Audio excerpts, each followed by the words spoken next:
Razorback football has a huge weekend when it comes to a lot of visits from portal players. We're going to talk about some of those players that will be taking those visits.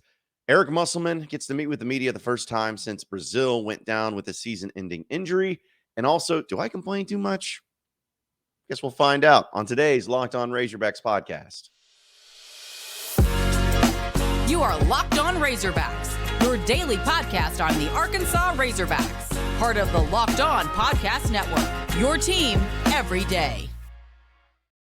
And welcome into Locked On Razorbacks podcast. I am your host, John Nabors. I am also the host of Out of Bounds. You can catch every weekday afternoon from 1 to 4 on 103.7 The Buzz and 103.7thebuzz.com. Today's episode is brought to you by BetOnline. BetOnline has you covered this season with more props, odds, and lines than ever before. Head over to BetOnline where the game starts. Happy Friday to everybody out there. Hopefully you ended up having a great week, a productive week. So I turned up my light a little bit more. It was a rainy one basically throughout the entire state and throughout the entire week. So it's been warm too. I don't know. It's just been weird. But either way, it's great to continue to be able to talk about some of the stuff going on in Razorback land, especially with some of the most important things going on in the football side of things too. And we'll talk about basketball as well. But right now, I think it's pretty evident that portal season is alive and well. Arkansas has lost a lot of players to the portal. And in fact, if you look at the SEC and teams that have lost players to the portal, Arkansas is one of those top teams. But I think the only difference is, I think A&M's obviously way up there. Florida's up there. But one of the biggest differences is that Arkansas's players that they've lost, for the most part, the majority of them have not been players that were expected to contribute at a high way or in a high level next year. Other than Trevon Jackson, other than Miles Slusher, those are really the two guys that you felt like were going to be a part of the team and really be a team that ended up having those guys be such a major part of offense and defense respectively. But now you got to turn the page and look at some of the players that you're looking to try to get in on official visits this weekend in the portal. And a few of them are really interesting because we know that Joshua Braun, the offensive lineman for Arkansas, for Florida, has now transferred officially to Arkansas. He's still going to be on a visit this weekend, and this is all according to hogsports.com, that he's the official visitor this weekend, and he's going to have a 48-hour stay as well. He did have offers to Penn State, Oklahoma State, Oregon State, a few teams like that. So he's officially here at Arkansas. The other one that you're feeling pretty good about is Jacoby Criswell, the quarterback, the transfer from North Carolina. He, of course, played in a few games here and there for North Carolina and for Mac Brown. And now he was looking to maybe come back to Arkansas because he was lightly recruited when he was originally out of high school out of Morrilton, for those of you that remember. But Chad Morris decided to have Chandler Morris instead, which we all saw how that ended up going. But people forget Jacoby Criswell is actually the brother of Dre Greenlaw, former Razorback. So he'll be in town this weekend. Andrew Armstrong, this is the one I'm kind of excited about. He doesn't come from a huge school. He comes from Texas A&M Commerce, but he's 6'6", 189 pounds, wide receiver. And last year, he had over 60 catches for over 1,000 yards, 13 touchdowns, and one kickoff return for 18 yards. So we know that Arkansas is losing most of their wide receivers for the second year in a row. I think that's kind of the craziest thing about it, that Arkansas had last year. Of course, we all know about Traylon Burks, but they didn't just lose him. They lost Tyson Morris from last year. I know Davion Warren was a guy that they also lost from last year. Like, they had some dudes that played and were pivotal roles on the team, and then they lost him. And then this year, you're doing it again. Now, granted, one of them is going to the NFL, and two of them have entered into the transfer portal with Warren Thompson and Trevon Jackson, and then Matt Landers is the one that's going to be moving on. So you're going to try to figure out how to make that work and how to get some more players in there. So wide receiver has definitely been one of them. And this kid out of Texas A&M Commerce, he has offers to Colorado, Miami, Wisconsin, Missouri, Louisville. Apparently he's taking a visit to Missouri next weekend. Why in the world would you want to go to Missouri? I don't know, but he's checking into that as well. And also the other position that they've really been hitting home, or at least getting after, has been the secondary, where Gavin Holmes, the cornerback out of Wake Forest, is going to be taking a visit this weekend. Now, this is one that's huge because last year he had, in 11 games, 23 tackles and 9 pass breakups, and he turned down offers from other places when he was coming out of high school. He has 2 years of eligibility remaining. But the thing is that he has offers. Check out his offers. Offers to Texas, Ole Miss, Baylor, Washington, and West Virginia, Virginia Tech, and Houston. So this dude's got a lot of really good offers. And I think that he's going to be a pivotal part for this team if they can bring him in. And I'll make you feel really good. And Eric Rogers is another one that they're going to be bringing in. He's a cornerback out of Northern Illinois. Kendarian Ray, the Tulsa safety, they're hoping to bring him in. Jaquan Shepard, the cornerback out of Cincinnati. That would be one that would be really nice for Arkansas if they could find a way to bring him in, because we know Cincinnati has had a lot of really good defensive backs. Tunmais Adele. Don't know how to say his name, but the Texas A&M defensive lineman, he's also visiting, which he's one of the most talented players in the portal, so that will be huge. Dorian Singer, another wide receiver. Kyrie Jackson, the cornerback out of Alabama. That would be huge too. He's got a bunch of offers. So wide receivers, you got a wide receiver out of Mississippi State, which could be into the mix. He actually played last year. He had 14 receptions for 626 yards and 7 touchdowns. His other offers, he's got an offer to Georgia and Ole Miss, Florida State, Oklahoma, Miami, Penn State. That would be a huge get too for Arkansas. So that pretty much goes through the majority of the guys that are going to be coming into a visit this weekend for the Razorbacks and seeing how it plays out for them in the transfer portal. But I will give a lot of credit where credit is due when it comes to how Sam Pittman is handling the transfer portal. He is going in and he is getting and addressing needs that Arkansas needs right now. Like you can tell what they're looking at. They're looking at defensive backs, they're looking at wide receivers, and they're looking at D linemen. That is it. Because if you think about it, the offensive line, they got the one guy, Joshua Braun, and that's it. They're done. They're good. Or at least at this point in time, as far as visits and everything go, they only had that one offensive lineman, and they're good. So they are looking at getting cornerbacks, safeties, defensive linemen, as well as wide receivers, addressing those immediate needs. And because of that, I feel really good about Arkansas and possibly getting some of those guys too. The question is going to be about, for instance, linebacker. You got Pooh Paul coming back, but what else you got there? Do you feel good enough in that linebacker position that whoever you end up bringing in, whether it's a freshman or maybe the guys that are already on the roster that you're trying to build up, is that going to be good enough? Do you feel strong and confident enough that that's going to be the case? Is it something to where is Michael Schur even going to stay at Arkansas? Will he maybe join Barry Odom's staff over there at UNLV? Time will tell. But it makes you wonder what they're going to do there. I think that quarterback you're great at, especially if Criswell ends up coming around. Offensive line you seem to be solid at. Tight end, you got a ton of kids coming in. We haven't had any update on Dow Loggins on whether or not he's going to be leaving or staying or whatever. But you got some really good tight ends coming in. Running back, you're great at, which, knock on wood, I'm honestly a little surprised to not see anybody entering the portal from the running back room yet. I thought maybe A.J. Green would try to do it. I thought maybe Rashad Dubinion, would he want to do that? Because you got Rocket Sanders. You're still going to have Dominic Johnson back next year, which I really hope he gets healthy. And I really hope that he's able to come back full strength because he was really good, like really good. And so I'm just, again, not saying that somebody should transfer, just knowing the nature of college football. I'm surprised nobody from that running back room has transferred yet. But it's a big weekend for Arkansas. We know that they got some needs that they need to address immediately. And if they can just get the majority of these guys, because obviously there's so many ones going around, but they can get some of these dudes that are getting a lot of offers to elsewhere and can step in and right away and be a huge pivotal part for KJ, especially in the wide receiver room, and make a huge impact and splash in the secondary. Man, you'll feel really good about Arkansas's chances in turning this thing around and being a much better team next year. That is for sure. We'll talk more about the basketball side of things here in just a second. First, I got to tell you about BetOnline.net being your number one source for sports betting info, stats, news, and analysis. You can get all the latest odds and trends for every professional and amateur league out there, from football to basketball to soccer to esports.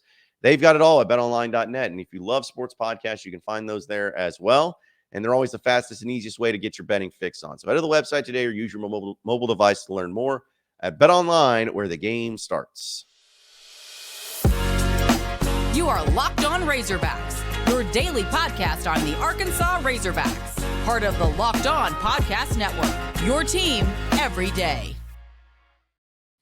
All right, so moving on into the next segment of the Locked On Razorbacks podcast, talking a little basketball, that we get to hear from Eric Musselman as well as Anthony Black when it came to Trevin Brazil going out with his injury. And I think that the way that Anthony Black puts this is pretty much what you would want to see or want to hear from the team, and a leader on that team in Anthony Black and his reaction to hearing the news about TB ending up going out with a season-ending injury.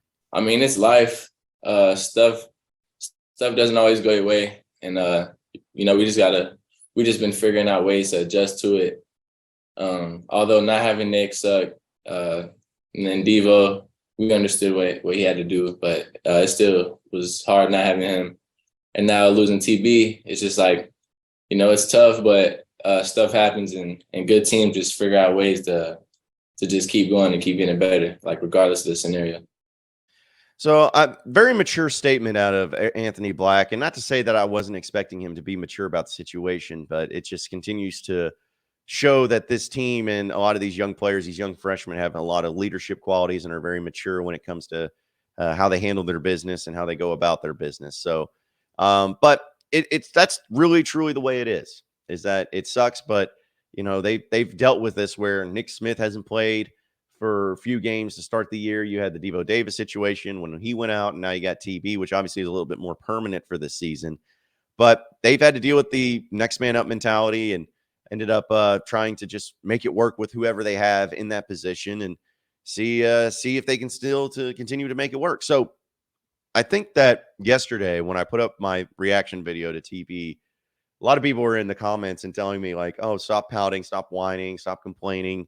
It's not that big of a deal. You're acting like the season's over, which I didn't at all. Like, if you remember what I was saying, there's the bad side and then there's good side. There's silver linings and everything, but that's okay.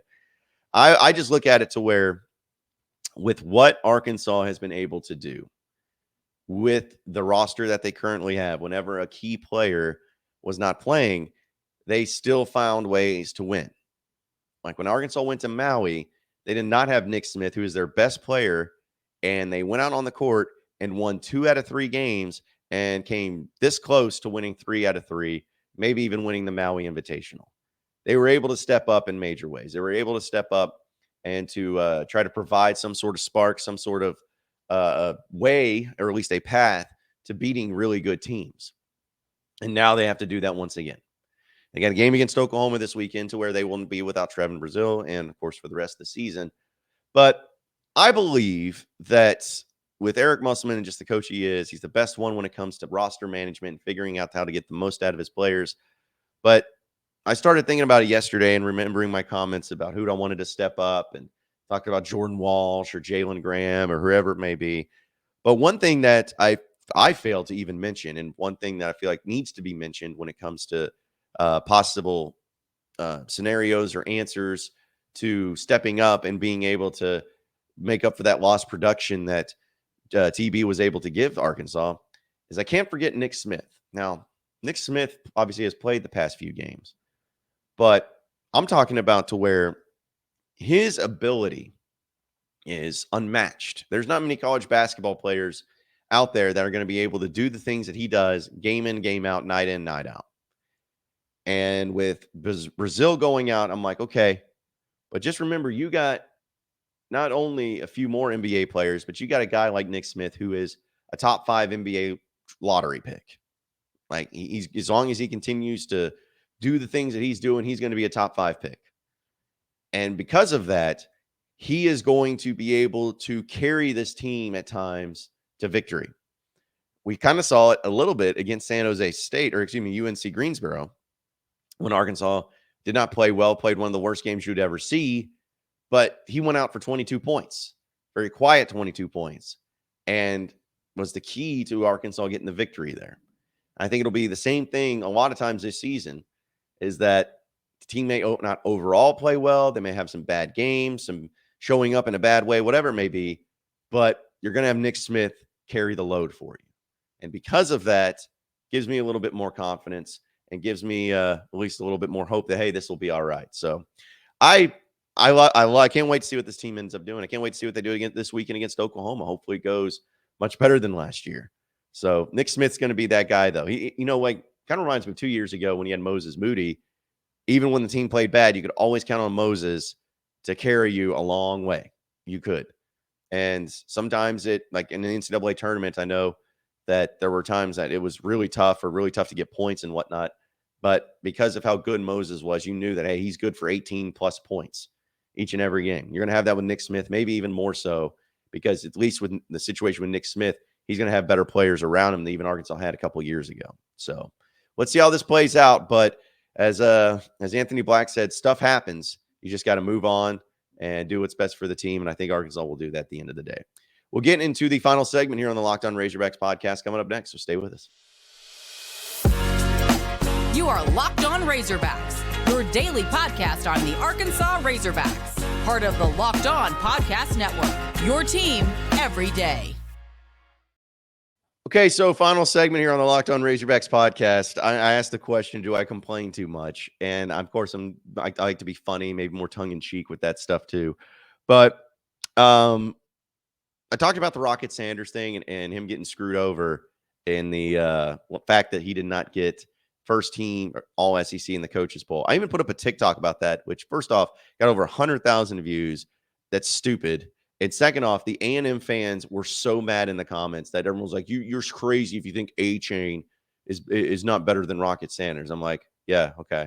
Well, I mean, I think most people would agree with my take because they did, at least people that matter besides A&M fans. So anyways, that was really funny to see. But also the fact that you had yesterday the Butkus Award come out for the college football side of things, which of course is given to one of the best defensive players, linebackers out there too. And Drew Sanders was a finalist. And I saw this come out with Jack Campbell, who is the Iowa player. He's the one that ended up winning the award. And I want to compare the stats because I know it's not all about numbers. It's true. But look at this. Campbell had 118 tackles compared to Sanders, who had 103 tackles. 15 more tackles. That's significant. It's a big one. But Campbell had 3.5 tackles for loss. Drew Sanders had 13.5 tackles for loss. 10 more tackles for loss. Campbell had 0 sacks.